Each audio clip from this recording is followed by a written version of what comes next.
आता याच्या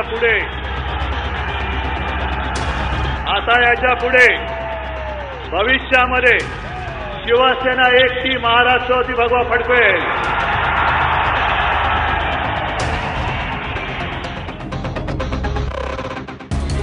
नमस्कार, मी अभिजित करंडे. माझा विशेषमध्ये आपल्या सगळ्यांचं स्वागत. गेम हॅज बिगिन नाव. उद्धव ठाकरेंनी राज्य सरकार आणि केंद्र सरकारवर घणाघाती टीका करत युती तोडल्याची घोषणा केली. मोदी आणि फडणवीसांच्या एकूण कार्यपद्धतीवर आसूड ओढले. भाजपनं शिवसेनेवर केलेल्या अन्यायाचा पाढा वाचला. हिंदुत्वाची हाक दिली आणि मराठी माणसाला पुन्हा एकदा आण घातली. पण त्याच वेळी पक्षातील संभाव्य फुटीची भीती व्यक्त करत शिवसैनिकांना गद्दारांवर लक्ष ठेवण्याची सूचनाही दिली. हे सगळं महाराष्ट्रानं यापूर्वीही एकदा बघितलंय, ते 2014 मध्ये. चर्चा, बैठका आणि मग युतीच्या तुटीची घोषणा. यावेळची ही स्क्रिप्ट सेम होती. चर्चा, बैठका आणि युतीच्या तुटीची घोषणा. फक्त गेल्या वेळी ती घोषणा भाजपच्या बाजूने एकनाथ खडसेंनी केली होती आणि यावेळी स्वतः उद्धव ठाकरेंनी. त्यामुळे आता युती तुटलीये, खरी लढाई सुरू झाली आहे आणि प्रश्न आहे मुंबईवर कुणाचा झेंडा फडकणार. पालिकेत एकमेकांवर चिखलफेक करत राज्यात आणि केंद्रातल्या खुर्च्यांचा मोह सेना सोडणार का? आणि चर्चेसाठी आपल्या सोबत आहेत भाजपचे नेते माधव भंडारी, सेना नेते अनिल परब, राजकीय विश्लेषक अभय देशपांडे, ज्येष्ठ पत्रकार किरण तारे आणि एबीपी माझाचे मुख्य संपादक राजीव खांडेकर. सुरुवातीला माधव भंडारी यांच्याकडे. माधव भंडारीजी, तुम्ही भाषण पूर्ण ऐकलं असेल, पहिली प्रतिक्रिया? एकतर याच्यामध्ये युती तुटण्याचा जो काही उल्लेख आला तो मला स्वतःला फारसा समजला नाही. कारण 2014च्या विधानसभा निवडणुकीत युती तुटलेली होती. त्यानंतर कुठली युती महाराष्ट्रामध्ये अस्तित्वात नव्हती. महापालिका निवडणुका एकत्र लढवायच्या की नाही हा विषय होता आणि त्या संदर्भात जी काही घोषणा केली ती ठीक आहे. त्याच्यावर तुम्हाला काही प्रतिक्रिया द्यायची नाहीये? याच्याबद्दल आम्हाला प्रतिक्रिया जी काही द्यायची आहे, पक्षाची जी काही भूमिका स्पष्ट करायची आहे ती येत्या 28 तारखेला आमचा जो मेळावा होणार आहे त्याच्यामध्ये आमचे नेते मांडतील. पण तुमच्या नेत्यांवरती घणाघाती आरोप केलेत उद्धव ठाकरेंनी. पारदर्शकता राज्य सरकारमध्ये आणा, केंद्र सरकारमध्ये आणा असंही सांगितलंय. तुम्ही केलेल्या कारभारावर टीका केलेली आहे. यातलं नवीन काहीच नाही. गेले 2.5 वर्ष हे चालूच आहे. अच्छा, यात नवीन काही वाटत नाहीये तुम्हाला? आणि ती केलेली टीका पण मान्य आहे का मग तुम्हाला? नाही, टीका मान्य करणं हा मुद्दा नाही. आपण प्रत्येक वेळेला असे शब्द कोणाच्या तरी माथी मारणं, तोंडी घालणं हा उद्योग नाही केला तरी चालणार आहे. असं आहे की भांडणं तुमच्यात आहेत, शब्द तुमच्या तोंडी घालण्यात आम्हाला काही स्वारस्य नाहीये. कारण त्याचं असं आहे की शिवसेना भाजप भांडतीये, महाराष्ट्र बघतोय, सगळ्या माध्यमं बघतायत. ठीक आहे, हरकत नाहीये. जरी तुम्हाला याचं सगळं आणून जरी पत्रकारांवर, माध्यमावर ठेवायचं असेल तरी सुद्धा हरकत नाहीये. अनिल परबजी, मुद्दा असा आहे की युती तुटल्याची घोषणा पुन्हा एकदा झाली आहे. 2014च्या आधीही ते एकदा झालं होतं आणि त्या महापालिकेच्या तोंडावर पुन्हा युती तुटलेली आहे. आज उद्धव ठाकरे स्पष्टपणे असं म्हणाले की यापुढे भगवा फडकणार स्वबळावर. म्हणजे यापुढे तुम्ही कुठलीही युती राज्यभरात करणार नाही. पण जी आत्ता अस्तित्वात असलेली जी युती आहे केंद्रात आणि राज्यात, तिचं काय? आज शिवसेनेचे पक्षप्रमुख उद्धवजी ठाकरे यांनी येणाऱ्या महानगरपालिका व जिल्हा परिषदेच्या कुठलीही निवडणूक ही युतीत होणार नाही, ती स्वबळावरच शिवसेना लढेल आणि स्वबळावरच शिवसेना जिंकेल असा नारा दिलेला आहे. हा पहिला टप्पा आहे. आणि प्रत्येक गोष्ट जी काय आहे युतीच्या बाबतीमध्ये, मग केंद्र सरकारमध्ये असेल, राज्य सरकारमध्ये आम्ही सहभागी असू, त्याच्या बाबतीतलं काय करायचंय त्याचा निर्णय योग्य वेळी शिवसेनेचे पक्षप्रमुख उद्धवजी ठाकरे घेतील. पण असं आहे ना की अनिल परबजी, की कुठंतरी कुस्ती, कुठंतरी दोस्ती, हे किती दिवस महाराष्ट्राने बघायचं? बघा, दोस्ती कधी ठेवायची आणि कुस्ती कधी करायची हे पक्षाचा प्रमुख ठरवत असतो. अच्छा, आता त्यांनी हा निर्णय घेतलेला आहे की महानगरपालिकेच्या निवडणुकीमध्ये आणि जिल्हा परिषदेच्या निवडणुका स्वबळावरती लढायच्या. हा शिवसैनिकांसाठी आदेश आहे आणि शिवसेना पक्षप्रमुखांच्या पक्षप्रमुखांचा आदेश हा शिवसैनिक तंतोतंत मान्य करतील. अच्छा, ठीक आहे. मी एक प्रांजळपणे प्रश्न विचारतो, मतदारांना पण हा प्रश्न पडलेला आहे की आता तुम्ही म्हणताय की आता ठीक आहे, तो निर्णय त्यावेळेला योग्य वेळी तो निर्णय घेतील. लोकांनी काय निर्णय घ्यायचा हो? काय आहे की तुम्ही इथं सत्तेत आहात, वरती सत्तेत आहात, इथं भांडता, रोजच्या स्टेजवरती मारामाऱ्या करणार, परत नंतर एकत्र येणार. लोकांनी कसं मतदान करायचं? लोक समजूतदार आहेत. लोकांना मतदान कोणाला करायचं हे चांगलं त्यांना माहिती आहे. आम्ही मुंबईच्यासाठी किंवा मुंबईच्या जनतेसाठी शिवसेना काय करते हे लोकांना चांगलं माहिती आहे. लोकांच्या शिवसेना हा विश्वास आहे. लोकांसाठी शिवसेना ही सुरक्षा आहे आणि त्याच्यामुळे या दोन मुद्द्यांवरती आणि आम्ही केलेला विकास ह्या सर्व लोकांच्या समोर ज्या वेळेला आम्ही ठेवतो त्यावेळी लोकांना महत्वाचं आहे की मी ज्या माणसाला निवडून देतोय त्याकडे लोक बघताना काय बघतात की हा माणूस माझ्या काय कामाचा आहे, हा माझ्या भागाचा विकास करेल की नाही, हा माझ्या वेळोपयोगी अडचणींच्या वेळेला उभा राहील की नाही, आणि माझ्या ज्या काय नागरी सुविधा आहे किंवा गरजा आहे त्या हा पूर्ण करतोय की नाही. तो कुठला पक्ष पूर्ण करू शकतो, तर तो शिवसेना पक्ष पूर्ण करू शकतो हा मुंबईतल्या लोकांना विश्वास आहे. आणि म्हणून गेले 20 वर्ष शिवसेनेला मुंबईची जनता भरघोस मतदान करून निवडून आणते. ठीक आहे. राजू सर, मुद्दा असा आहे की आजचं एकूण भाषणाचं स्क्रिप्ट बघितलं तर ते अतिशय आक्रमक होतं. पहिली गोष्ट ते काही वेळेला भावनिक करणार होतं, दुसरी गोष्ट, आणि तिसरी गोष्ट जी आहे ती महत्वाची की ती मोदी आणि फडणवीस या दोन्ही नेत्यांना टार्गेट करणारं होतं. कायम म्हणजे जी काही आत्ताची पण जी स्ट्रॅटेजी होती त्याच्यामध्ये फडणवीसांना कधी टार्गेट केलेलं नव्हतं. फडणवीस सरकारवरती कधी उद्धव ठाकरे फार हार्श भाषेत बोललेले कधी आपण पाहिलेलं नव्हतं. पण आजचं स्क्रिप्ट जर बघितलं पूर्ण तर ते फडणवीसांच्या कारभारावरती सुद्धा जोरदार टीका करणारं होतं. आता मुद्दा असा आहे की पालिकेत याचा फायदा खरंच शिवसेनेला होणार का? नक्कीच शिवसेनेला याचा फायदा होईल. आजचं जे भाषण उद्धव ठाकरेंचं होतं त्याच्यामध्ये फडणवीस सरकारवर टीका होती पण देवेंद्र फडणवीसांवर व्यक्तिशः टीका नव्हती. आता त्यांनी मोदींच्या बद्दल म्हणजे आता हे मोदी सरकारचं अपयश म्हणायला पाहिजे की सुरुवातीपासूनच त्यांना उद्धव ठाकरेंना आपल्या बरोबर सांभाळण्यामध्ये यश आलं नाही आणि त्यामुळे सुरुवातीपासून सातत्यानं भाजप आणि मोदी आणि केंद्रातलं सरकार यांना लक्ष केलेलं होतं. याही वेळेला भाजप म्हणजे जल्लीकट्टू म्हणजे माजलेला बैल आहे आणि त्याला वेसण घालण्याचं काम आपल्याला करायचं, इथपर्यंतची टीका उद्धव ठाकरेंनी केली. आत्ताच एक शिवसेना याच्यामध्ये परिस्थिती अशी बघत असेल की 2.5 वर्षांपूर्वीचं जे वातावरण होतं देशभर, मुंबईत, राज्यभर, ते आज नाहीये. याच्यावर शिवसेनेसकट अनेक पक्षांना आता तसं वाटायला लागलं की आता तशी परिस्थिती उरलेली नाहीये. नोटाबंदीचा जो काही फायदा होता तो समजा मधल्या निवडणुकांमध्ये झाला असला तरी सुद्धा प्रत्यक्षामध्ये नोटाबंदीच्यामुळं हाताशी काही लागलेलं नाही असं लोकांमध्ये आता एक असं लोकांचं मत होत चाललेलं आहे. आणि त्याच्यामुळं नोटाबंदीच्या विश्वासार्हतेच्याबद्दल प्रश्नचिन्ह निर्माण करण्यामध्ये नोटाबंदीचे विरोधक जे आहेत ते काही अंशी यशस्वी झालेले आहेत. आणि एकीकडे हे होत असताना शिवसेनेनं सातत्यानं भाजपचं नेतृत्व, खास करून केंद्रातलं नेतृत्व आपली कुचंबणा करते असं चित्र रंगवण्यामध्ये गेल्या काही काळापासूनचे जे प्रयत्न आहेत त्यालाही बऱ्याच अंशी त्यांना यश येताना दिसतंय. त्या सगळ्या पार्श्वभूमीवर आजचं जे उद्धव ठाकरेंचं भाषण होतं ते या सगळ्या विषयांना हात घालणारं, इमोशनल आणि नेहमीसारखं ते मोठं नव्हतं, ते फार आटोपशीर नेमकं असं भाषण होतं. भाजपची असेल तर स्ट्रॅटेजी ही असेल की शिवसेनेचा जो काही मतदार आहे तो मुख्यत्वे मराठी आहे आणि त्याच्या पलीकडचा जो वर्ग आहे त्याच्या मनामध्ये शिवसेनेच्या बद्दल जितका तिटकारा, घृणा आपल्याला निर्माण करता येतील तितकी करावी आणि ती मतं आपल्या बाजूने आपण घ्यावीत, जेणेकरून महापालिकेमध्ये किमान शिवसेनेच्या बरोबरीच्या तरी जागा आपल्याला जिंकता येतील. आणि म्हणजे एक तर आत्ताची स्थिती अशी आहे की निवडणूक ही मुख्यत्वे भाजप आणि शिवसेना या दोनच पक्षांमध्ये होणार असल्यामुळं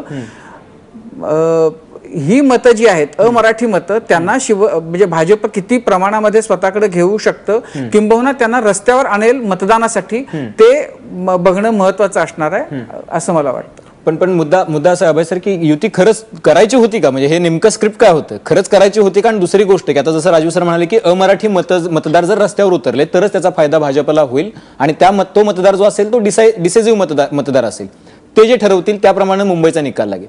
तुमचं मत? मला वाटतं की 1.5 वर्षापासून मागच्या जे मुंबईत महापालिकेच्या कारभारासंदर्भात भाजपाने जे आक्षेप सातत्याने उपस्थित केले ते केल्यानंतर भाजपाच्या बाजूने या युतीबाबत मला वाटतं की फारसा त्यांनाही उत्साह नसावा. कारण त्यांनी ज्या पद्धतीने म्हणजे साधारणतः मुंबई महापालिकेची निवडणूक गेल्या काही वर्षाचा इतिहास बघितला तर ती भावनिक मुद्द्यावर होते, मुंबई तोडणार, केंद्रशासित होणार वगैरे. तर ती निवडणूक भावनिक मुद्द्यावरून गुड गव्हर्नन्स या मुद्द्यावर आणण्याचं मला वाटतं की भाजपाने पहिल्यापासून ठरवलं असावं. त्यामुळे सातत्याने त्यांनी मुंबई महापालिकेचा कारभार किंवा गैरकारभार हाच मुद्दा उपस्थित करत राहिले. आता हा प्रचार किंवा अपप्रचार म्हणा हवं तर की तो इतका केल्यानंतर परत एकत्र जाऊन मतं मागणं ते त्यांच्या हिताचं नव्हतं, त्याची जाणीव त्यांनाही होती. म्हणजे ज्या दृष्टीने त्यांनी 115 जागा मागितल्या, त्यातल्या सिटिंग सेनेच्या जागा एवढ्या मोठ्या प्रमाणात मागितल्या, त्यांनाही अंदाज असावा की हे शक्य होणार नाही, ते देणार नाही. या मागच्या विधानसभेच्या वेळेस शिवसेनेला उगाच एक वाटत होती आशा की भाजपा आपल्यावर युती करेल शेवटपर्यंत, त्याच्यामुळे ते थोडेसे गाफील होते. यावेळेस त्यांनीही गृहीत धरलं होतं की युती होणार नाही, त्याच्यामुळे तेही पूर्ण तयारीने होते. फक्त एवढाच मुद्दा होता की फर्स्ट कॉल कोण घेणार. एक साधारणतः असं मानलं जातं की जे युती तोडतील त्यांना त्यांच्या डोक्यावर खापर फुटतं आणि मतदाराची सहानुभूती जाते. मला वाटतं की तसा मुद्दा प्रत्येक वेळेसच होतो असं नाही, कारण अनेक वेळा ही ज्यावेळेस मुद्द्यांवर निवडणूक येते त्यावेळेस युती कोणी तोडली आणि पहिला दगड कोणी फेकला हा महत्वाचा मुद्दा राहत नाही, ही युती तिकडे येईल. दुसरी गोष्ट, किंबहुना युती विधानसभेच्या वेळेला तर भाजपनं तोडली होती आणि ज्याचा भाजपला फायदा झाला. हो निश्चित. त्यामुळे या खेपेला शिवसेना याही धारणा असेल शिवसेनेची की युती आपण तोडूया ज्याचा फायदा आपल्याला होईल. नक्कीच आहे. आणि आजच्या सुद्धा भाषणातले काही फायनल पॉईंट मला लक्षात येत आहेत की उद्धव ठाकरेंनी सांगितलं की युती तोडली नाही, म्हणाले की यापुढे युती करणार नाही, प्रीपोल अलायन्स नाहीये, म्हणजे ते पोस्ट पोल अलायन्स सुद्धा होणार नाही वगैरे, इतक्या टोकाला गेलेलं नाहीये. दुसरी गोष्ट, त्यांनी आम्ही राज्य आणि केंद्रातली सत्ता सोडणार किंवा नाही सोडणार याच्याबद्दलचं अजून मौन बाळगलेलं आहे. त्याच्यामुळे त्यांचा एक पाय अजूनही तिकडे युतीत आहे. म्हणजे मुंबई महापालिकेची निवडणूक लढवताना की ती आक्रमकपणे लढवायची हे बरोबर आहे. जर महापालिकेच्या गैरकारभाराचा मुद्दा येणार असेल तर केंद्र आणि राज्य सरकारच्या गैरकारभाराचा मुद्दा शिवसेनेला मांडावा लागेल आणि ते स्वाभाविक आहे. फक्त हे करताना त्यांनी तो एक सत्तेतला पाय अजून काढलेला नाही बाहेर.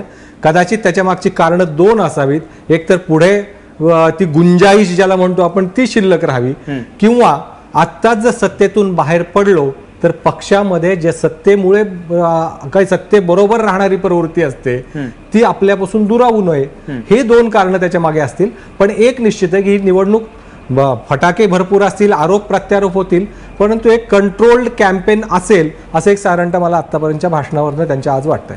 किरण तारे, मला असं वाटतं शिवसैनिकांच्या मनामध्ये विधानसभेच्या युती तुटल्यानंतर जी खतखत होती की किती वर्ष आम्ही भाजपला सोबत घ्यायचं आणि आमच्या पाठीवर बसून भाजप मोठा होतो, ही जी काही शिवसैनिकांमध्ये भावना होती त्या भावनेला आज उद्धव ठाकरेंनी वाचा फोडलेली आहे.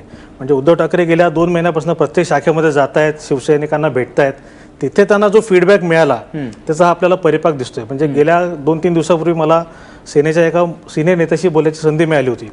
त्यांनी आम्हाला सांगितलं की कधी नव्हे ते पहिल्यांदा उद्धव ठाकरे आमच्या प्रेशरमध्ये आहेत. उद्धव ठाकरे कधी कोणाच्या दबावाखाली काम करत नव्हते, त्यांना युती करायची होती, मुख्यमंत्र्यांना आणि उद्धव ठाकरेंना युती हवी होती, पण आम्ही त्यांना भाग पाडला युती तोडण्यासाठी म्हणून. याचं कारण त्यांनी मला सांगितलं होतं की ज्या पद्धतीने किरीट सोमय्यांकडनं आणि आशिष शेलारकडनं उद्धव ठाकरेंचा सारखा माफिया म्हणून उद्धार होतोय ते शिवसैनिकांना पटलेलं नाही. म्हणजे शिवसेना हा पक्ष म्हणून ध्येयधोरणावर टीका करणं वेगळं आणि शिवसेनेच्या नेत्याला, त्यांच्या प्रमुखाला, ज्यांचं ते आराध्य दैवत आजच्या घडीला आहे, अशाला माफिया म्हणणं हे शिवसैनिकांना पटलेलं नाही. त्यांना उत्तर द्यावं या हेतूने ते सगळं चाललेलं होतं. त्याला आज उद्धव ठाकरेंनी वाचा फोडली. आता राजीव सर म्हणाले त्याप्रमाणे योगायोग कसा आपण बघा, 26 सप्टेंबर 2014 युती तोडली भाजपने आणि आज 26 जानेवारी 2017 युती तोडली सेनेने. युती तोडणाऱ्याला फायदा होतोय असं आपण आता आपण बघितलंय. आता काय होणार आपण बघूया काही दिवसांनी. नक्कीच. पण युती का तुटली याचं पण खूप औत्सुक्य लोकांमध्ये. अनिल परबजी, नेमकी युती कशामुळे तुटली? 114 जागा त्यांनी मागितल्या म्हणून तुटली युती, का तुमच्यावरती माफिया राजचे आरोप केले म्हणून तोडली युती, का तुम्हाला पहिल्यापासून यांचा कारभार पसंत नव्हता तरी पण तुम्ही त्यांच्यासोबत होताच? म्हणजे युती तोडली कशासाठी तुम्ही, किंवा युती का तुटली? शिवसेने आणि भारतीय जनता पक्षाची गेले 97 पासूनची महानगरपालिकेमध्ये युती आहे आणि प्रत्येक वेळेला शिवसेना मोठा पक्ष म्हणून शिवसेना लोकांच्या समोर गेलेली आहे. भारतीय जनता पक्षाचा त्याच्यातला भाग फार किंवा सहभाग त्याच्यातला फार थोडासा होता आणि प्रत्येक वेळेला 5 वर्ष काम करून लोकांच्या समोर मतं मागायची. चांगल्या वाईट प्रसंगाला सामोरं शिवसेनेने जायचं आणि ज्या वेळेला युतीची बोलणी होतात त्यावेळेला प्रत्येक वेळेला जागा वाढवून द्यायच्या आणि अशा प्रकारे जागा वाढवून देत देत त्यांच्या पक्षाच्या जागा मोठ्या होत गेल्या.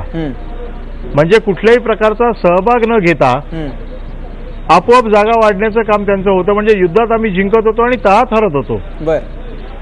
आणि आता तर त्यांनी 114 केवळ 2014च्या विधानसभेच्या निवडणुकीत चा आधार घेऊन त्यांनी 114 जागांची मागणी केली. आता ज्या जागा शिवसेनेने पारंपरिक गेले कित्येक टर्म्स जिंकलेल्या आहेत, अशा किती जागा मागितल्या होत्या? असे 40 नगर आता त्यांनी ज्या 114 जागा मागितल्या होत्या त्या 114 जागांमध्ये 40 नगरसेवक हे विद्यमान नगरसेवक आहेत.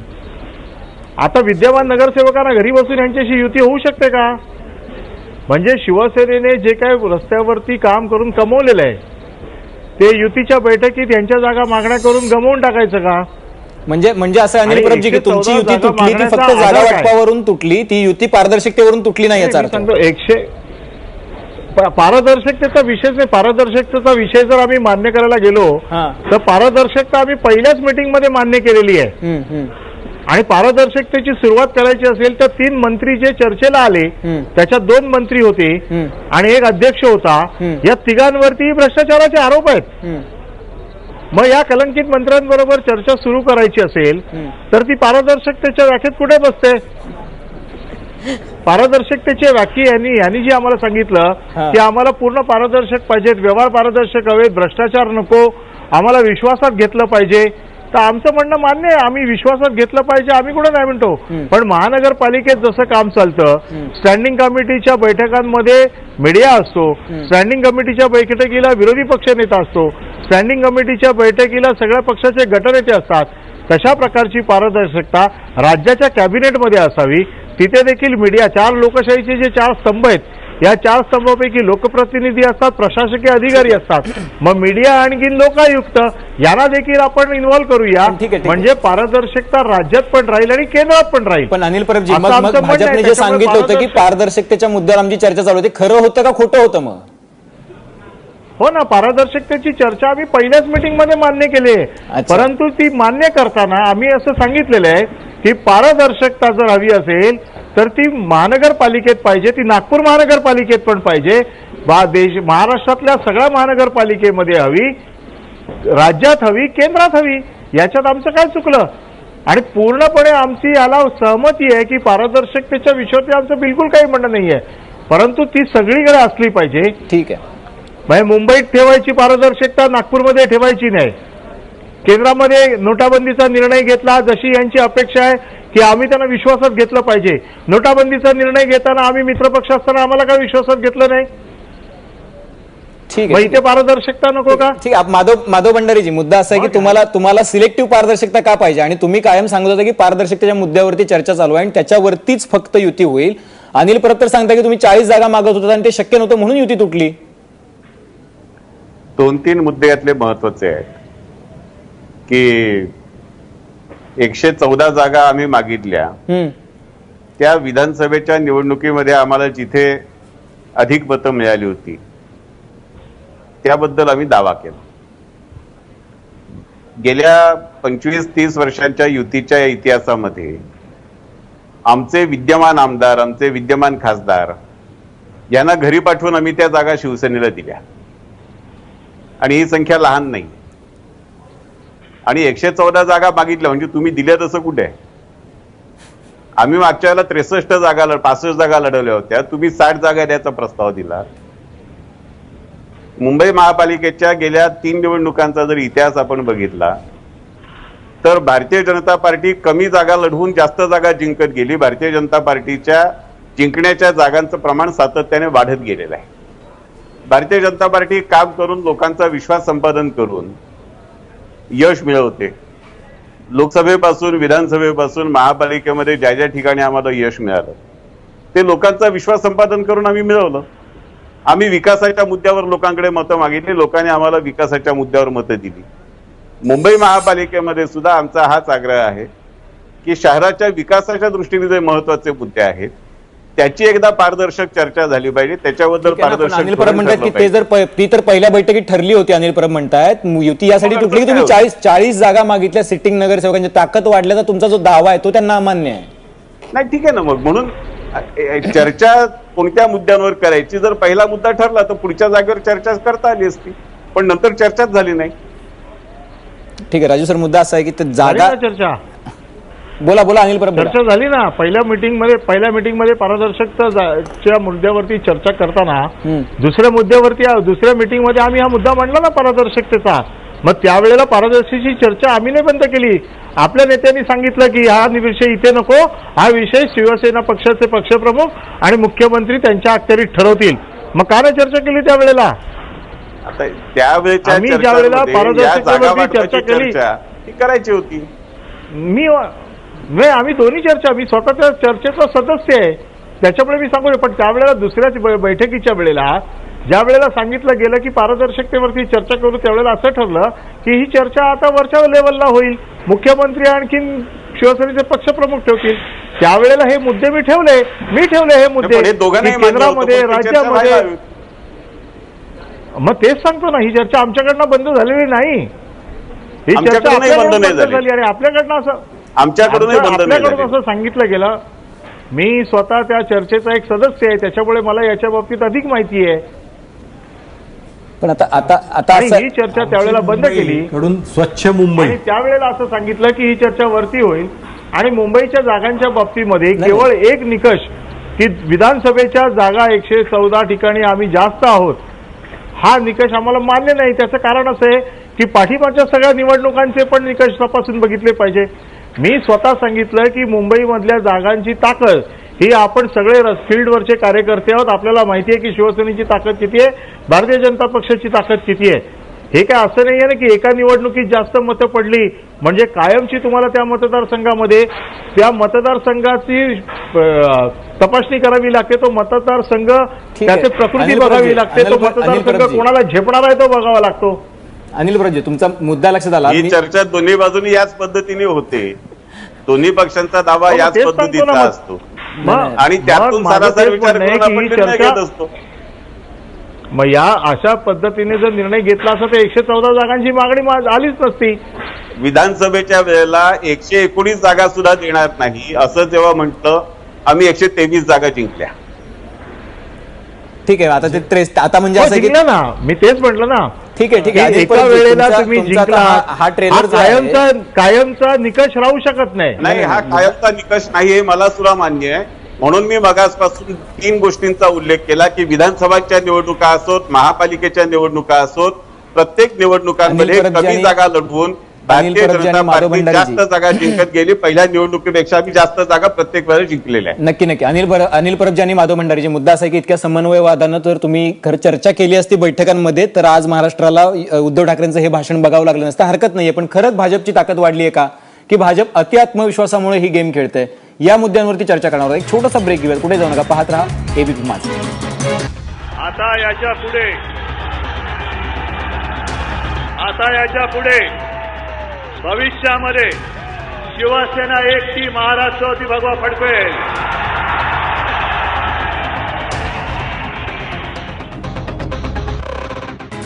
तर युतीला मुठोमाती मिळालेली आहे. आता मुंबईवर कोणाचा झेंडा फडकणार? ब्रेकच्या पूर्वी खरं तर एक ट्रेलर बघायला मिळाला, म्हणजे युती आम्ही नाही तोडली. राजू सर, हा परत एकदा त्याच ट्रेंडमध्ये आहे, म्हणजे 2014ची सगळी स्क्रिप्ट परत एकदा रिवाईज होताना दिसते.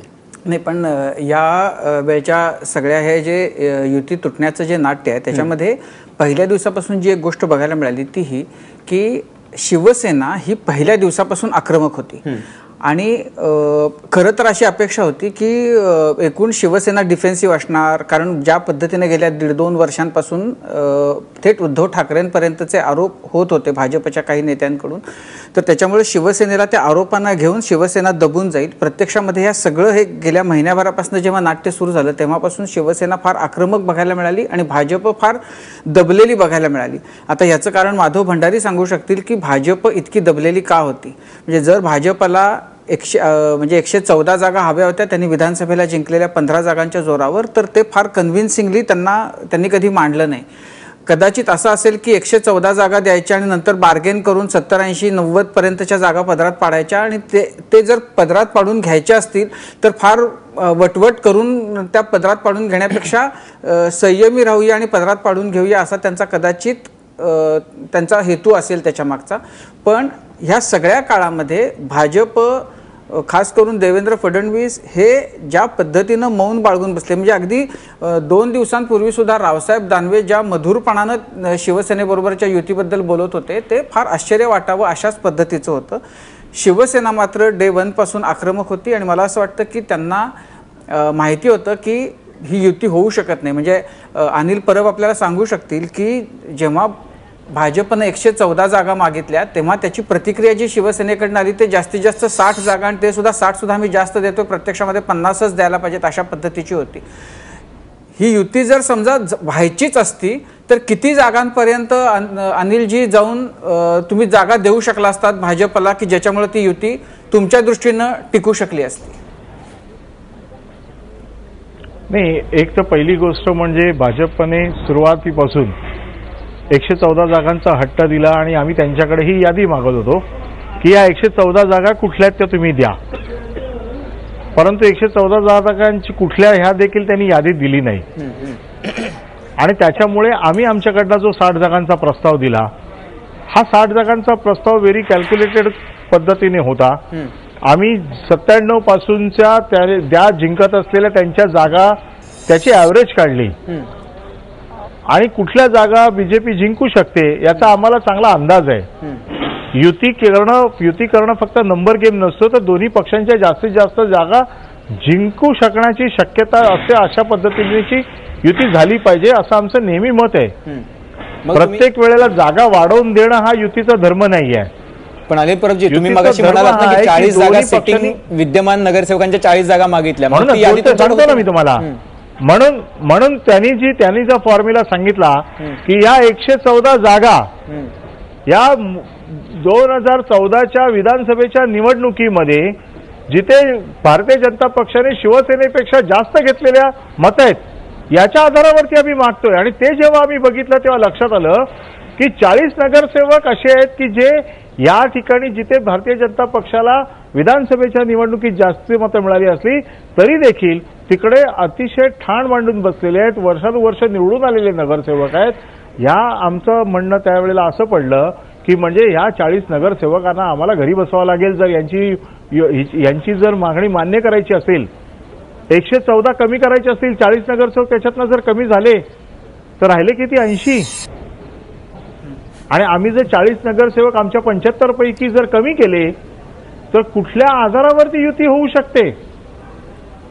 म्हणजे युती करायचीच नाही अशी जर आवाजवी जर मागणी, म्हणजे युती करायचीच नव्हती म्हणून अशी आवाजवी मागणी केली का? नाही, अशी आमची धारणा अशीच आहे. माधव भंडारी युती करायची नव्हती म्हणून यांनी अशी मागणी केली. माधव भंडारीजी, या म्हणण्यामध्ये काही तथ्य नाही. 2014च्या विधानसभा निवडणुकांची चर्चा सुरू होण्यापूर्वी शिवसेनेने 151 प्लसची भूमिका जाहीर केली. म्हणजे त्याच्यावर चर्चा विर्चा काहीच सुरू झाल्या होत्या. आता त्यावेळेला जर 151 प्लसची भूमिका जाहीर केली तर एकट्याच्या जीवावरती आपल्याला महाराष्ट्रामध्ये सत्तेवर यायचं ही भूमिका होती. आणि मग तिथे आपल्याला युती पाहिजे ह्या म्हणण्याला काय अर्थ होता हे आम्हाला कधी कळलंच होतं. खांडेकर साहेब जे म्हणाले की भाजप काही आक्रमक दिसला नाही, आम्ही 2014 मध्ये सुद्धा नव्हतो.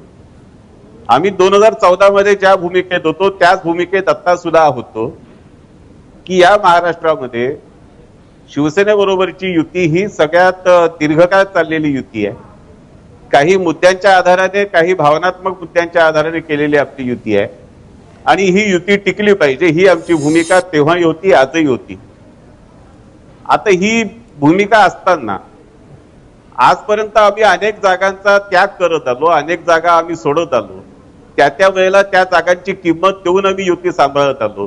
याची कुठलीही कदर न करता जर अशा पद्धतीने भाजप बरोबर आपल्याला युती करायचीच नाही अशी भूमिका घेतलेली असेल तर त्या पद्धतीने बोलणी पुढे चालवली गेली.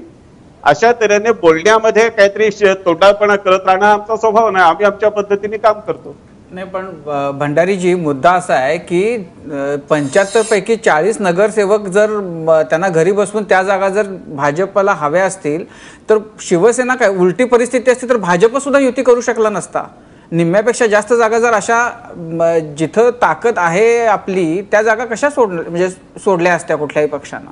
आणि खांडेकर साहेब, जेव्हा ह्या 40 नगरसेवकांबद्दलचा प्रश्न येतो, मला कुठल्याही व्यक्तिगत मुद्द्यामध्ये जायचं नाही, पण हे अनेक वर्ष नगरसेवक असलेले मतदारसंघ, त्या ठिकाणी आमचं काही नसताना, आमची ताकद नसताना, आमचे उमेदवार, आमचे नगरसेवक नसताना हे नगरसेवक स्वतःच्या पक्षाला लीड देऊ शकले नाहीत, पुढाकार देऊ शकले नाहीत, मताधिक्य मिळवून देऊ शकले नाहीत. यातल्या 4 विधानसभा मतदारसंघ तर असेल की त्या ठिकाणी शिवसेनेचं डिपॉझिट जप्त झालं. आता अशा ठिकाणी जे काही राजकारण बदललंय, समीकरणं बदलली आहेत, ती बदललेली समीकरणं लक्षात घेतली पाहिजेत. मला वाटतं अभिजित की जागांचा प्रश्न मागच्या निवडणुकीमध्ये शिवसेनेला 65 आणि RPI 29 अशा 90-94 जागा सोडल्याच होत्या शिवसेनेने.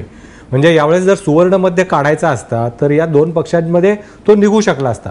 दुसरी गोष्ट, ज्यावेळेस भाजपा मतदारसंघ ठरवायसाठी आधार कुठला घ्यायचा, 2012चा घ्यायचा की 2014चा घ्यायचा. आता मला सांगा की how can you compare apple with the oranges. म्हणजे लोकसभेची विधानसभेची मतदारसंघ मतं दाखवून तुम्ही वॉर्डावर अधिकार सांगणार असाल. 2014ला मोदी लाटेमध्ये लोकसभेचा जिथे खासदार निवडून आला, 60,000चा लीड ज्या मतदारसंघात मिळाला, तिथेच विधानसभेला काँग्रेसचा आमदार निवडून आला पोटनिवडणुकीत. 2 निवडणुकांमध्ये लोक वेगवेगळ्या पद्धतीने मतदान करतात. म्हणजे मला सांगते की युती करायची असली तर 100 मार्ग असतात, नसेल तर प्रत्येकाची आपापली भूमिका असते. त्यामुळे यावेळेस दोन्ही पक्षांच्या भूमिका रिजिड होत्या. त्यांना कुठे आपल्याला जायचं हे ठरलेलं होतं, त्यामुळेच मार्ग निघू शकला नाही. आणि हीच वस्तुस्थिती आहे, पण मान्य करणार. पण ऍपलची ऑरेंजची तुलना नेमकी केली कोणी याच्यामध्ये?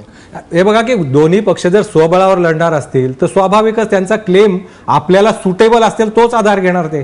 आता म्हणजे 2014च्या निवडणुकीचा आधार घेत 2012ला या दोन्ही पक्षाला एकत्र निवडणूक लढवून जेवढी मतं होती त्याच्या दुप्पट मतं त्यांना 2014च्या लोकसभेत एकत्र लढली मिळाली.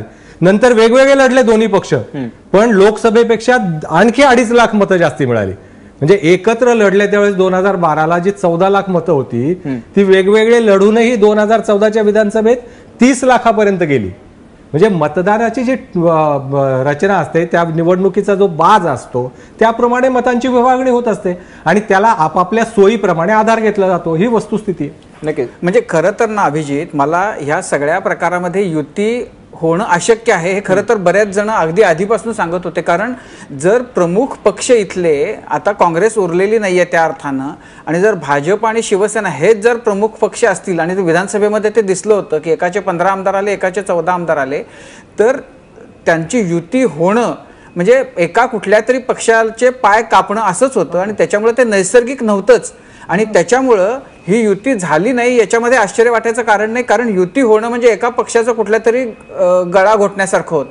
नक्कीच नाही. युती होणं म्हणजे गळा घोटण्यासारखं होतं. पण ब्रेक नंतर आपण याच्यावरती चर्चा करणार आहोत की नेमकी कोणाची मुंबईत किती ताकद आहे. कारण फक्त 22% मराठी माणसांच्या मतांवरती शिवसेनेला मुंबई जिंकता येईल का, गुजराती मतांचं काय होणार, उत्तर भारतीय कोणाला कौल देणार, या सगळ्याची चर्चा करणार आहोत. एक छोटासा ब्रेक घेणार आहोत. कुठे जाऊ नका, तुम्ही पाहत राहा ABP माझा. आता याच्या पुढे भविष्यामध्ये शिवसेना एकटी महाराष्ट्रावरती भगवा फडकेल.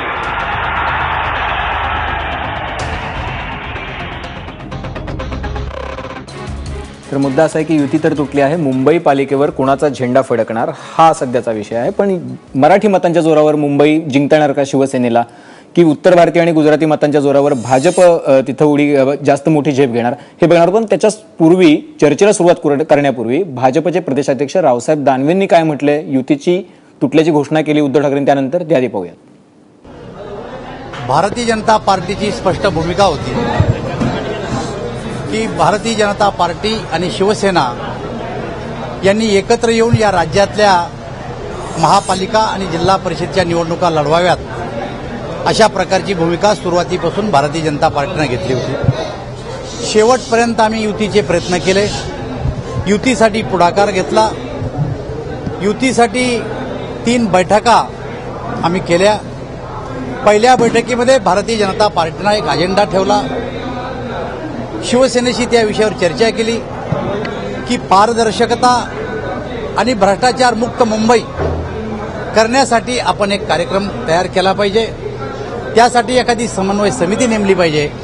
अशा प्रकारची भूमिका भारतीय जनता पार्टीने घेतली. दुसऱ्या बैठकीमध्ये सुद्धा यावर तोडगा निघू शकला नाही. तिसऱ्या बैठकीमध्ये भारतीय जनता पार्टीनं 114 जागाचा प्रस्ताव शिवसेनेला दिला. शिवसेनेने 60 जागांचा प्रस्ताव भारतीय जनता पार्टीला दिला. मागच्या निवडणुकीमध्ये 63 जागा भारतीय जनता पार्टी लढली आणि आता 60 जागाचा प्रस्ताव भारतीय जनता पार्टी दिला. यावरूनच आमच्या मनामध्ये स्पष्टपणानं दिसत होतं की शिवसेनेला या निवडणुकीमध्ये भारतीय जनता पार्टीशी युती करायची नाही आणि अखेर आज त्यांनी युती तोडण्याचा निर्णय घेतला. शिवसेना आमच्या सोबत यावं अशी आमची इच्छा होती, परंतु सोबत असाल तर तुमच्यासह, तुम्ही नसाल तर तुमच्याशिवाय मुंबई महापालिका, राज्यातल्या महापालिका आणि जिल्हा परिषद पंचायत समितीवर भारतीय जनता पार्टीचा ध्वज फडकेल यामध्ये आमच्या मनामध्ये कुठल्याही प्रकारची शंका नाही.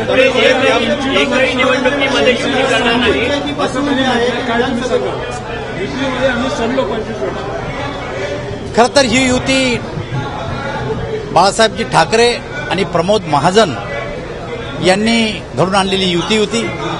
हा विचार त्या काळात त्यांनी केला असावा आणि त्यामुळं त्यांच्या या बोलण्याला काही अर्थ नाही. रावसाहेब, यापुढे कुठल्याही निवडणुकीमध्ये युती होणार नाही आणि राज्य सरकारवर याचा परिणाम होईल असे स्पष्ट संकेत उद्धव ठाकरेंनी दिले. राज्य सरकारवर याचा परिणाम होईल असं कुठेही त्यांनी आपल्या भाषणामध्ये म्हणलेलं नाही. परंतु या निवडणुका आता ते स्वबळावर लढवणार, आम्ही स्वबळावर लढवणार आहे आणि मला असं वाटतं की या युती तुटण्याचा राज्य सरकारवर कुठल्याही प्रकारचा परिणाम होणार नाही. सरकार मजबूत आहे आणि सरकार 5 वर्ष चालेल. दानवे साहेबांनी असं म्हटलं आहे, कार्यकर्त्यांनी वज्र मुद्दे आम्ही समोरचे दाखवायला तयार आहोत.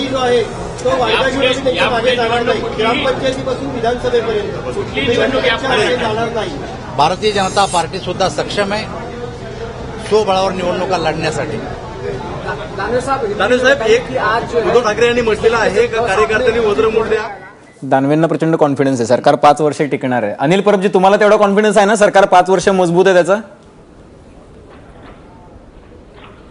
सरकारमध्ये राहायचं की नाही राहायचं याचा संपूर्ण निर्णय शिवसेनेचे पक्षप्रमुख उद्धवजी ठाकरे घेतील.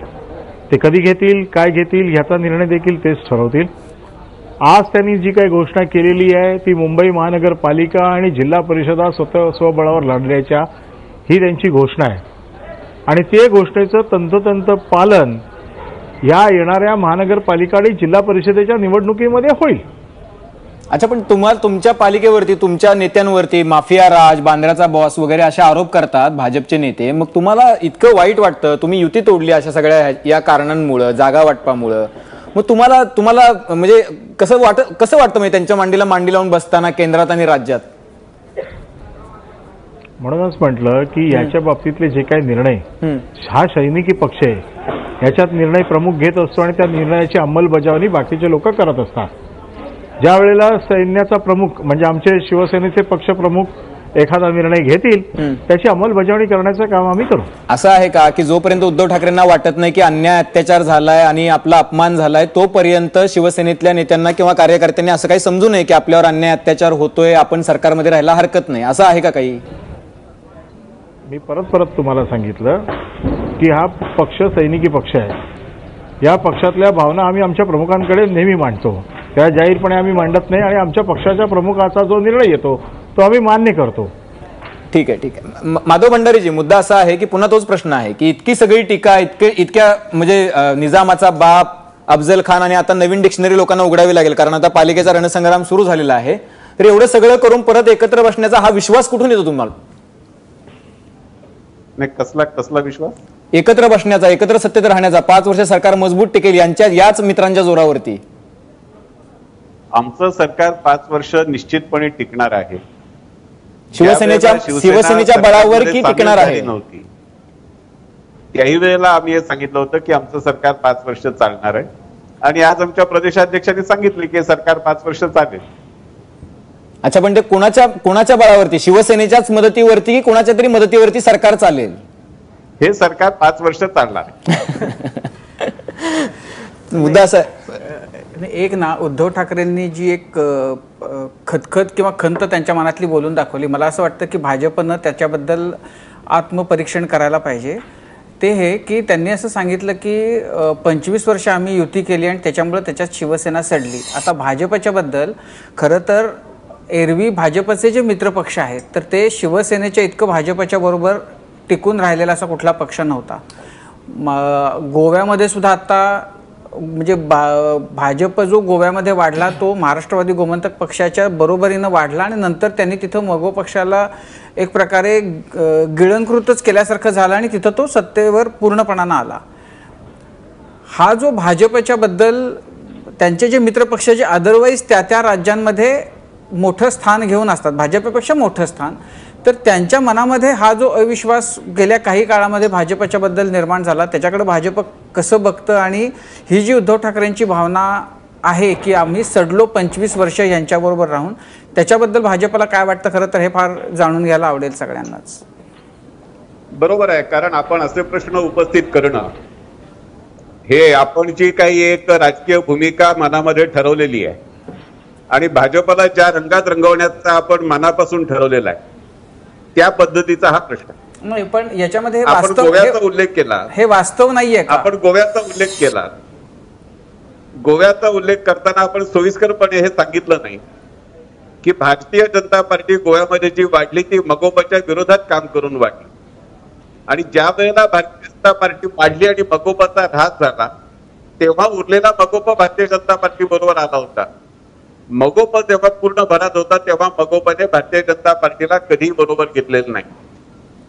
महाराष्ट्रामध्ये शिवसेनेचा जो काही आमच्या बरोबरचा सहभाग होता, ज्या वेळेला ती झाली पहिल्यांदा त्यावेळेला शिवसेनेचा एक आमदार होता, भाजपचे 19 आमदार होते आणि तरी सुद्धा विधानसभेतल्या 60% जागा ह्या शिवसेनेला दिल्या होत्या. 40% क्षेत्रामध्ये 25 वर्षात 40% क्षेत्रामध्ये.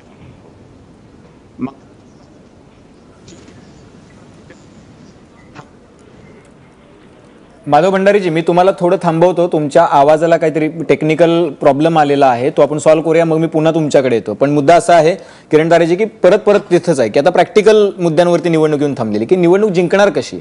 कारण मराठी बहुल भागामध्ये जरी शिवसेनेचं पॉकेट्स असली आणि तिथं जरी त्यांचं वर्चस्व प्राबल्य असलं तरी सुद्धा एक मुंबईचा जर आपण विचार केला तर गुजराती वोटर्स आहेत, ख्रिश्चन वोटर्स आहेत आणि त्याच्यासोबतच उत्तर प्रदेशातला मतदार आहे. तर या निवडणुकीत कुणाचं पारडं जड वाटतं? मला वाटतं माधवराव एक गोष्ट सांगायला कचरतायत. म्हणजे आपण सगळे म्हणतो, उद्धव ठाकरे म्हणतात की 25 वर्ष युतीमध्ये राहून शिवसेना सडली. ऍक्च्युली ही भावना भाजपमध्ये आहे. भाजपचे लोक आम्हाला सांगत असतात की शिवसेनेसोबत राहिल्यामुळे आम्ही वाढू शकलो नाही, आम्ही सडलो. माधवराव ते का सांगत नाहीत मला माहित नाही. दुसरी गोष्ट अशी की भाजपला युती सुरुवातीपासूनच नको आहे. याच्यामध्ये 2 गोष्टी आपण लक्षात घेतल्या पाहिजे की मुख्यमंत्र्यांना व्यक्तिशः युती हवी होती, पण मुख्यमंत्र्यांचे बॉस जे आहेत पक्षाचे अध्यक्ष अमित शहा, त्यांना महाराष्ट्रामध्ये भाजपची युती सेनेशी नको आहे आणि त्यांनी त्यांच्या नेत्यांना स्पष्टपणाने सांगितलं होतं की मुख्यमंत्री जर म्हणत असतील की तुम्ही भाजप सेनेशी युती करा तर तुम्ही सांगायचं की आम्हाला सेनेशी युती नको, तुम्ही सेनेच्या लोकांवर अटॅक करा, त्यांना माफिया म्हणा, त्यांना चोर म्हणा, त्यांना बांद्राचा बॉस म्हणा, वाटेल ते म्हणा, पण सेनेला डॅमेज करा. आता राहिला प्रश्न निवडून येण्याचा. आता निवडून येण्याची गोष्ट जिथे आहे आपण सातत्याने म्हणतो 28% मराठी मतं उरलीत आणि सेनेला सगळी मराठी मतं मिळतातच असं आपण त्याच्यामध्ये गृहीत धरतो आहोत. त्याच पद्धतीने सगळी गुजराती मतं भाजपलाच मिळतात असे आपण गृहीत धरतो आहोत. तसं होणार नाही आहे. माझी माहिती अशी आहे की सेना यावेळेला प्रत्येक 5 मराठी उमेदवारांमागे एक गुजराती उमेदवार देणार आहे. तो कुठेतरी प्रयत्न असेल गुजराती मतदारांना डायव्हर्ट करण्याचा, आपल्या बाजूने वळवण्याचा. आणि राहिला प्रश्न उत्तर भारतीय मतांचा, तर आपल्या सगळ्यांना माहिती आहे उत्तर प्रदेशामध्ये निवडणुका आहेत, इथले मतदार तिकडे जाणार आहेत प्रचाराला. त्याच वेळेला मुंबई महापालिकेची निवडणूक होणार आहे. त्यामुळे मुंबई महापालिकेच्या मतदारांमध्ये उत्तर प्रदेशात जाणारे किती आणि मुंबईत राहणारे किती अशी जर एक काय आकडेवारी आपण काढली तर आपल्याला त्यात कळू शकेल त्यात भाजपच्या बाजूने किती उभे राहतील आणि सेनेच्या बाजूने किती उभे राहतील. नक्कीच अतिशय महत्त्वाचा प्रश्न आहे की भाजपच्या बाजूने मतदान करण्यासाठी उत्तर भारतातला मतदार इथं आहे का तो उत्तर प्रदेशात दिसणार आहे ते आपल्याला माहिती नाही. पण सडलेपणाच्या बद्दल पण हा माधव भंडारीजी तुमचा मुद्दा अपूर्ण राहिला होता. माधव भंडारीजी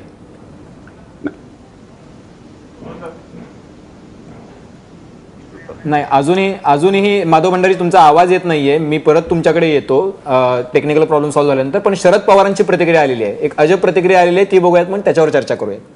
इतके वर्ष एकत्र काम करणारे आज वेगळे झाले त्याबद्दल मला अति दुःख होतं.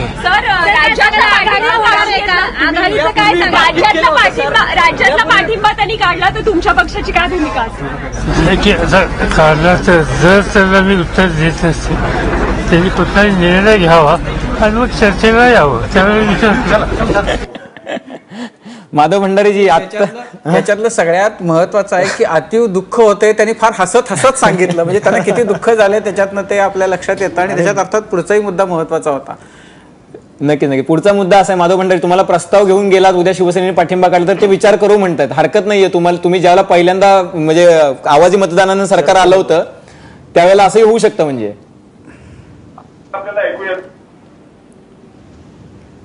नाही, माधव भंडारींचा काहीतरी टेक्निकल प्रॉब्लेम झालेला आहे. प्रश्न असा आहे की अनिल माधव भंडारीजी तुमचा आवाज येत नाहीये, मी तुमच्याकडे येतो. माधव भंडारी तुमचा आवाज येत नाहीये, तुम्ही जे काही बोलताय ते लोकांना कळत नाहीये.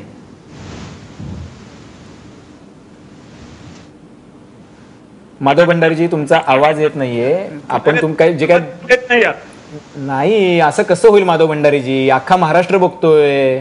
अख्खा महाराष्ट्र हे बघतोय की मी बोलायला लागलो की तुम्हाला तांत्रिक अडचण येते. हा आता बोला, आता बोला, आता तुमचा आवाज आला, बोला, आता पूर्ण बोला. अख्खा महाराष्ट्र हे उघड्या डोळ्यांनी बघतोय की मी बोलायला लागलो की तुम्हाला तांत्रिक अडचण येते. आता बोला ना, आता त्याला काय करणार? बोला बोला, सोयीस्करपणे चाललाय. नाही नाही नाही, तुम्ही असं नाही म्हणू शकत माधव भंडारीजी. तुम्ही असं का कोण करेल? आणि तुम्ही बोला, आता पूर्ण मुद्दा तुमचा पूर्ण करा ना. ज्या मुद्द्यावरती मी बोलत होतो त्या मुद्द्यावरती तुम्ही तांत्रिक अडचण आणून माझा मुद्दा तोडला होता.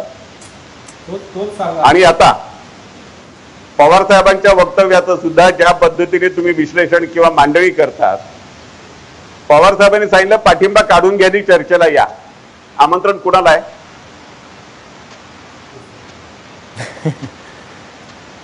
आपण ते सांगण्याचा प्रयत्न करणार नाही, कारण तुम्हाला त्या मान्य करायचं नाहीये. बरं माधव भंडारीजी, मगाच तर तुमचा मुद्दा जो होता की तुम्ही शिवसेनेला सडवलं त्याच्याबद्दल तुम्ही बोलत होता, तो तुमचा मुद्दा अर्धा राहिला होता, तुम्ही पूर्ण करा. म्हणजे तुम्हाला असं नाही वाटणार की आपल्याला जाणीवपूर्वक आपल्या आवाजामध्ये काय तांत्रिक बिघाड आला? आम्ही शिवसेनेला सडवण्याचा मुद्दाच उद्भवत नाही. अच्छा, कसं? मी मागाशी सांगितलं ना की विधानसभेच्या मध्ये 60% जागा शिवसेनेला होत्या, फक्त 40% जागा आमच्याकडे होत्या. 25 वर्ष आम्ही 40% महाराष्ट्रामध्ये वावरलो आणि फक्त 40% महाराष्ट्रामध्ये वावरून आम्ही वाढत आलो. 171 जागा लढवून यांना जागा कमी जिंकत गेले, दरवेळेला यांच्या जागा कमी होत गेल्या. याची कारण आम्हाला कशी विचारतात? त्यांचं म्हणणं असं आहे भंडारीजी, त्यांचं म्हणणं असेल ना, त्यांनी काय म्हणायचं हा त्यांचा प्रश्न आहे. नाही, पण त्यांचं म्हणणं चुकीचं आहे असं जर तुम्हाला वाटत असेल तर तुम्ही ते पटवून दिलं पाहिजे ना. नाही, पटवून कुणाला द्यायचं? ज्यांना पटवून घ्यायचं असेल किंवा ज्यांना वस्तुस्थिती समजून घ्यायची असेल ते पटवून घेण्याचा प्रश्न आहे. ज्यांनी मुळात स्वतःची एक भूमिका ठरवलेली आहे आणि भाजपला आपल्याला ह्याच रंगवात रंगवायचं असं ठरवलेलं आहे, त्यांना काय पटवून द्यायचं? मी आपल्याला वस्तुस्थिती सांगितली की 25 वर्ष महाराष्ट्रामध्ये आम्ही 40% क्षेत्रात वावरलो. या 25 वर्षामध्ये लोकसभेच्या जागा सुद्धा आम्ही शिवसेनेला देत गेलो. 2014च्या लोकसभेमध्ये आम्ही 22 जागा शिवसेनेला दिल्या, आम्ही 26 जागा घेतल्या. म्हणजे लोकसभा असो विधानसभा असो आमच्या जागा सातत्याने कमी करत गेलो, कारण युती आपल्याला सांभाळायची आहे म्हणून. पण आमच्या जागा कमी करत गेलेल्या जात असताना, आमच्या कार्यकर्त्यांवरती अन्याय होत असताना, आमच्या कार्यकर्त्यांच्या संधी डावललेल्या जात असताना आम्ही काही व्यापक मुद्द्यांच्या आधारावरती युती कायम ठेवण्याचा प्रयत्न केला. आमचा आजही आग्रह होता की आपण युती करूया. पण मग भंडारीजी, हा आग्रह कशासाठी? म्हणजे जर समजा तुमच्यामध्ये ही भावना आहे की आपल्यावरच अन्याय होतो आणि आपणच सडतोय, तर मग तुम्हाला, आणि विधानसभेला तर तुमच्या जास्त जागा होत्या, तर मग तुम्हाला ही गरज का वाटत होती की आपण युती केली पाहिजे? युती हा फक्त राजकीय बेरजेचा किंवा राजकीय गणिताचा मुद्दा नाही. महाराष्ट्रामध्ये भारतीय जनता पार्टी आणि शिवसेना यांनी एकत्रितपणे राजकारण करण्याला अनेक सामाजिक आणि भावनिक संदर्भ आहेत आणि त्या संदर्भांचा मान आम्ही नेहमीच करत आहोत. आणि त्या संदर्भांमुळे ही युती असली पाहिजे असं आम्हाला पूर्वी वाटत होतं, आताही वाटत होतं. परबजी, अनिल परबजी, आता जे माधव भंडारींनी मुद्दे मांडलेत की त्यांची जी युती होती ती त्याला संदर्भ होते आणि ठीक आहे, अनिल परबजींशी संपर्क तुटलेला आहे. पण मुद्दा असा आहे की आता हे आरोप प्रत्यारोप होत राहणार आहेत आणि या सगळ्या मुद्द्यांवरती पण वेळोवेळी चर्चा पण होत राहणार आहे. पण मुद्दा पुन्हा एकदा तिथंच येऊन थांबतो की या सगळ्याचा फायदा कोणाला? प्रश्न असा आहे की आता म्हणजे युतीचा थोडासा मी संदर्भ देतो. ही वस्तुस्थिती आहे की महाराष्ट्रामध्ये शिवसेना जास्त जागा लढवत होते, पण भाजपाने व्यवस्थित प्रयत्न करून त्या आपला स्ट्राईक रेट वाढवून आपल्याला मिळालेल्या जागामध्ये जास्त यश मिळवायचा प्रयत्न केला आणि त्या कमी 50 जागा कमी लढवू नये, जास्त जागा निवडून आल्यामुळेच तर त्यांना विधानसभेचं पण विरोधी पक्ष द्यावं लागलं होतं एकेकाळी. वस्तुस्थिती ती मान्यच करावी लागेल. प्रश्न आजचा असा आहे की जर ही स्थिती आहे तर आता पूर्ण 100% हे भाजपाचं स्वप्न होतं की नाही होतं?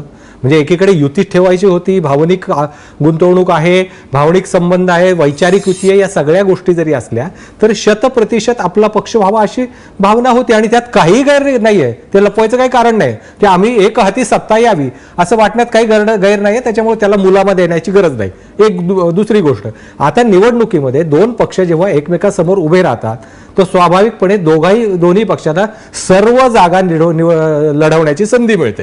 स्वाभाविकच यशाचा स्ट्राईक रेट कमी राहिला तरी जागा वाढू शकतात, परंतु त्या शहराची परिस्थिती, तिथली सामाजिक रचना, टोपोग्राफी या सगळ्या गोष्टी महत्वाच्या असतात. म्हणजे कल्याण डोंबिवलीमध्ये आपण लढलो म्हणजे आपस में लढो दोनो बढो हे सूत्र सगळीकडेच चालेल अशी परिस्थिती नसते. मला वाटतं की ही निवडणूक एक लिटमस टेस्ट असेल. या निवडणुकीमध्ये अनेक गोष्टींचा निर्णय होणार आहे. डिमॉनिटायझेशन नंतर, नोटाबंदीच्या निर्णयानंतर देशाची आर्थिक राजधानी कसं मतदान करते हे कळेल. या निर्णयाचा सर्वाधिक फटका व्यापाऱ्यांना बसला असं म्हटलं जातंय. तो किरकोळ व्यापारी जो परंपरागत भाजपचा मतदार आहे तो कसं मतदान करतोय, या सगळ्या गोष्टी या निवडणुकीमध्ये मला वाटतं ठरणार आहेत. आणि शेवटी काय असतं की केव्हाही युतीचं जागा वाटप ठरवायचं असेल किंवा त्याला कायमस्वरूपी तोडगा काढायचा असेल तर परस्पराविरुद्ध लढावं लागतं अनेक वेळा. फक्त ते लढताना काय गोष्टी सांभाळायच्या हे मला वाटतं की त्याचे एक निकष ठरवावे लागतात. काँग्रेस आणि राष्ट्रवादी काँग्रेसनी 15 वर्ष राज्यात सत्तेत असताना किती निवडणुका एकत्र लढवल्या? बहुतांश ठिकाणी या लोकांनी एकमेकाला सत्तेवर दूर ठेवण्यासाठी भाजपा शिवसेनेशी हात मिळवणी केली, परंतु त्यांचं राज्यातलं सूत्र आणि एकमेकांचं प्रचाराचं हे तंत्र हे वेगळं होतं. त्याचं भान जर या शिवसेना भाजपाकडे राखलं तर मला वाटतं की विधानसभेत त्यांच्या राज्याचं स्थैर्य जे म्हणतायत, ज्याचा विश्वास वाटतोय त्यांना, ते त्या पद्धतीने जाईल. त्यामुळे मला वाटतं की या निवडणुकीत बऱ्याच गोष्टी स्पष्ट होणार आहेत. आणि मतदार फक्त भाषिक मतदार होतं का, ध्रुवीकरणाचा मुद्दा किती वर्ष चालतो, स्वतंत्र मुंबईचा मुद्दा किती वर्ष चालतो, सुप्रशासन किंवा सुशासन किंवा गुड गव्हर्नन्स हा मुद्दा भावनिक मुद्द्यावर मात करतो का, अँटी इन्कम्बन्सीचा फटका सत्तेत असणाऱ्या एकाच पक्षाला बसतो का दोन्ही पक्षाला बसतो, या सगळ्या गोष्टींचा मला वाटतं निर्णय या निवडणुकीत होणार. नाही, पण त्याच्यामध्ये भाजपच्या सरकारच्या बद्दल शिवसेनेने जी भूमिका घेतली आहे तर ती म्हणजे काँग्रेस राष्ट्रवादीपेक्षा भाजप शिवसेनेचं नातं वेगळं आहे अशा अर्थानं. म्हणजे हे गेल्या 2.5-3 वर्षामध्ये की शिवसेनेनं सातत्यानं ज्या पद्धतीनं भाजपच्या सरकारवर हल्ले चढवले त्याच्यामध्ये विरोधी पक्षाची जी स्पेस होती ती शिवसेनेनं आपल्याकडे कायम ठेवली आणि ते सत्तेतही गेले. आणि एक गोष्ट तर आपल्याला मान्य करायला लागेल की काँग्रेस आणि राष्ट्रवादी या दोन्ही पक्षांची विश्वासार्हता इतकी तळाला गेलेली आहे की त्याच्यामुळे विरोधी पक्ष म्हणजे शिवसेना जेव्हा विरोध करतो तेव्हा लोक त्याला जास्त गांभीर्याने घेतात. त्यामुळे शिवसेनेनं जी स्ट्रॅटेजी केली त्याचा फायदा शिवसेनेला होतोय किंवा झाला. म्हणजे म्हणजे लोकसभेच्या नंतर सुद्धा शिवसेनेनं त्याच पद्धतीचं तंत्र अवलंबलं होतं, पण फायदा जास्त बीजेपीला झाला आणि बीजेपी विधानसभेमध्ये मोठ्या संख्येनं निवडून आली.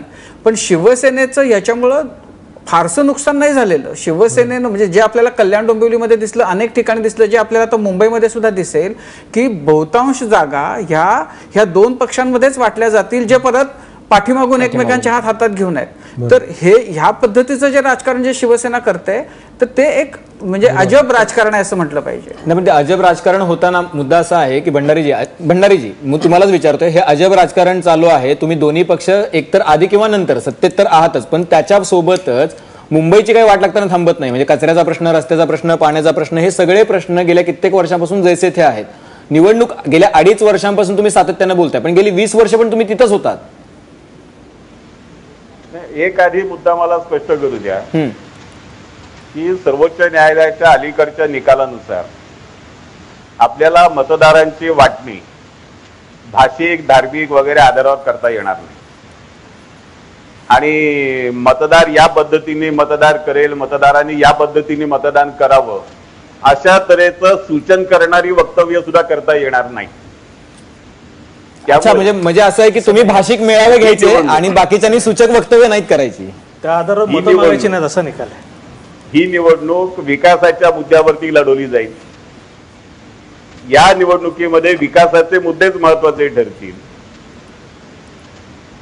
आणि मला ऐकताना गंमत वाटली की लाखो मतदार इथून उत्तर प्रदेशामध्ये जाणार आहे असं जे सांगितलं जातंय हे सुद्धा विशेष आहे. पण ठीक आहे, मला आता त्या चर्चेत जायचं नाही. आता आपण जो प्रश्न विचारला तोच प्रश्न महत्वाचा आहे की या शहरामधले विकासाचे प्रश्न इतक्या काळ प्रलंबित का राहिले. या शहराचे विकासाच्या मुद्द्यांना चालना का मिळाली नाही. खड्ड्यांमध्ये रस्त्यांमधले खड्डे किंवा खड्ड्यांमधला मध्ये थोडा सापडणारा रस्ता हे वर्षानुवर्ष का राहिलं. मिठी नदी का स्वच्छ होऊ शकली नाही. ज्या शिवाजी पार्क वरती डॉक्टर बाबासाहेब आंबेडकरांचं स्मारक आहे, महापौर बंगला आहे, स्वातंत्र्यवीर सावरकर स्मारक आहे, तो शिवाजी पार्कची चौपाटी आणि तो शिवाजी पार्कचा समुद्र स्वच्छ करावा असं का वाटलं नाही.